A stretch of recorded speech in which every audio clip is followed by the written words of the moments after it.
네, 안녕하세요. 제이폼입니다. 오늘은 한국 주식은 손실만 입었는데 미국 주식으로는 계속 수익이네요 라는 제목으로 이야기해 보겠습니다.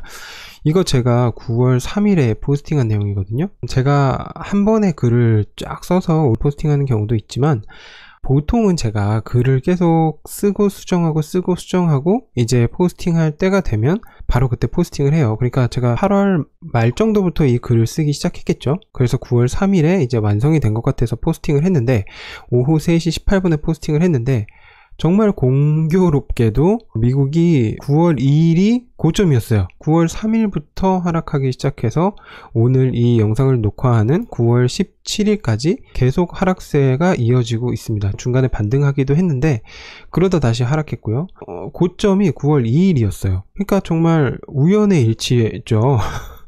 근데 좀 느낌이 쎄했어요. 느낌이 좀 안 좋았어. 너무 달리는 거죠. 미국 주식이든 한국 주식이든. 오늘 또 9월 17일 녹화하는 거라서 9월 16일자부터 또 한국 시장은 하락세로 접어들기 시작해서 오늘도 하락했고요. 내일 장을 좀 봐야지 알겠지만 조금 이제 피로감이 쌓인 것 같아요. 상승에 대한. 그래서 어쨌든 제가 잘 맞추는 사람은 아니지만 그래도 우연찮게 조금 인사이트를 드릴 수 있었다면 참 좋았지 않았을까라는 생각이 들고요. 주식은 손실만 입었는데 미국 주식으로는 계속 수익이네요 라는 말을 여기저기서 들을 수 있어요. 그런데 제가 이 마지막에 물음표를 단 이유가 있어요. 이게 많은 분들이 이제 미국 주식을 통해서 정말 투자의 참맛, 그냥 들어가기만 하면 무조건 오른다, 무조건 조금 사두기만 하면 언젠간 오른다, 이런 이야기들이 여기저기서 들려오고 그런 의견들이 여기저기서 막 퍼지고 있는 거죠. 그러니까 누구를 만나도 미국 주식 얘기를 하면은 좀 사두면은 무조건 오르더라고요 라는 얘기를 하더라고요. 사실 그분들의 기분을 상하게 할 의도는 없지만 그리고 저도 수익률이 꽤 나와서 또 수익 실현도 많이 했어요. 그런데 어쨌든 내년에 또 이제 양도소득세로 세금을 맞기는 하겠지만 그건 어쨌든 내년 얘기니까요. 내년으로 접어두고요. 위 물음표처럼 한국 주식에서는 근데 왜 손실을 입으실까요? 미국 주식으로는 계속 수익인데 한국 주식은 왜 손실을 입으실까요?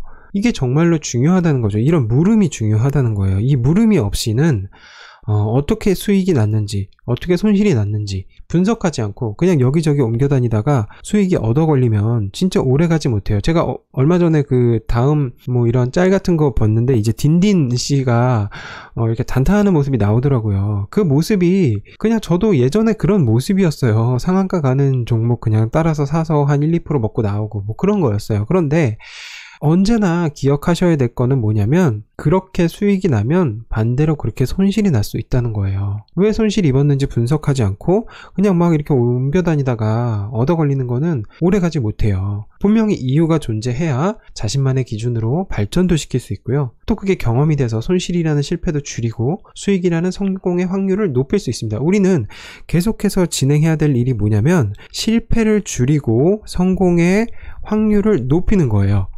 늘 성공만 하는 투자자는 없고요. 늘 실패만 하는 투자자는 없습니다. 실패하다가도 조금의 수익이 나는 사람이 있고요. 수익을 얻다가도 조금의 손실이 나는 사람이 있어요. 그러면 우리는 이것들을 좋은 거는 확률을 높이고 안 좋은 거는 확률을 낮추는 게 우리가 할 수 있는 일이죠. 한국 주식에서 수익을 내기 힘든 이유가 뭘까요? 그냥 자기 자신이죠. 왜 자꾸 외적인 요인에서 찾는지 모르겠어요. 시장이 좋지 않아서, 지금은 공매도 금지됐지만 공매도 때문에 아니면 세력이 껴서 주가 조작하기 진짜 쉽다, 이런 거 있는 일이에요. 없는 일 아니에요. 하지만 그럼에도 불구하고 주식을 통해서 자산을 쌓아가는 사람들은 분명히 있었고 지금도 있다라는 말씀입니다. 주식 가격은 내 맘대로 흘러가지 않는 게 팩트입니다. 팩트를 부인한 채 다른 요인으로 실패 요인을 찾으면 그냥 내 안의 실수는 계속 되는 거예요. 내 안의 실수는 계속 되면서 그냥 수익이 왜 수익이 나는지도, 손실이 왜 손실이 나는지도 모르고 그냥 투자하고 그냥 빼고 다시 넣고 빼고, 이거는 갬블러죠. 그냥 투기하는 사람이잖아요. 자, 이렇게 해봅시다.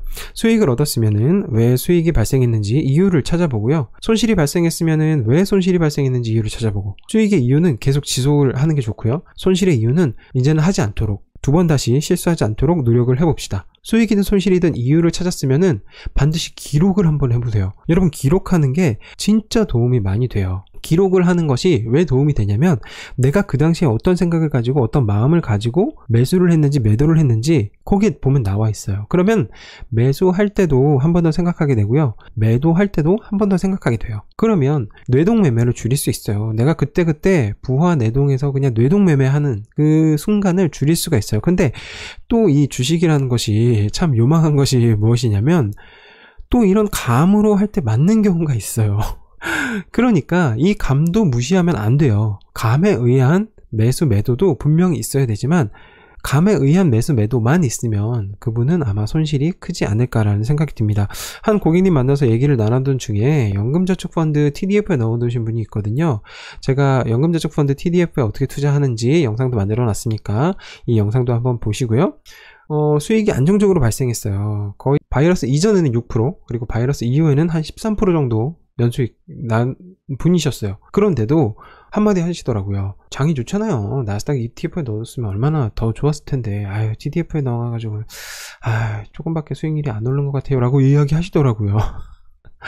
장이 좋다고 해서 누구나 수익을 올릴 수 있는 게 아니에요. 레이 달리오의 오늘 또 그 이야기 있었잖아요. 미국 장이 V자 반등으로 그렇게 좋았는데 레이 달리오가 가지고 있는 상품이 마이너스 18%가 났대요.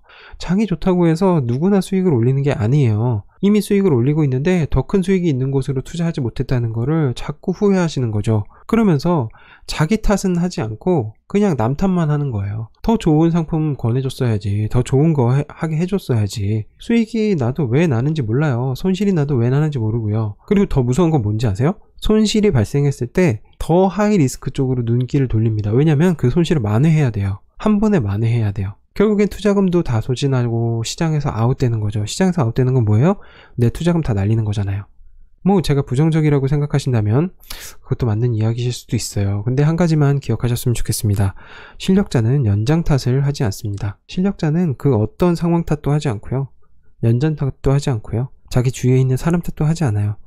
그저 자기가 실력을 쌓아서 그 탑이 되는 것을 실력자는 원하는 거죠. 그러기 위해서는 운도 따라줘야 되고요, 상황도 따라줘야 되는 거예요. 근데 그것들을 모두 거스를 수 있는 것은 바로 나의 실력입니다. 실력자가 되기 위해서 수익과 손실의 이유를 찾아보셨으면 좋겠습니다. 오늘도 도움이 되셨다면 구독과 좋아요 눌러주시고요. 네, 그럼 오늘은 여기까지였습니다. 저는 제이폼이었습니다. 고맙습니다.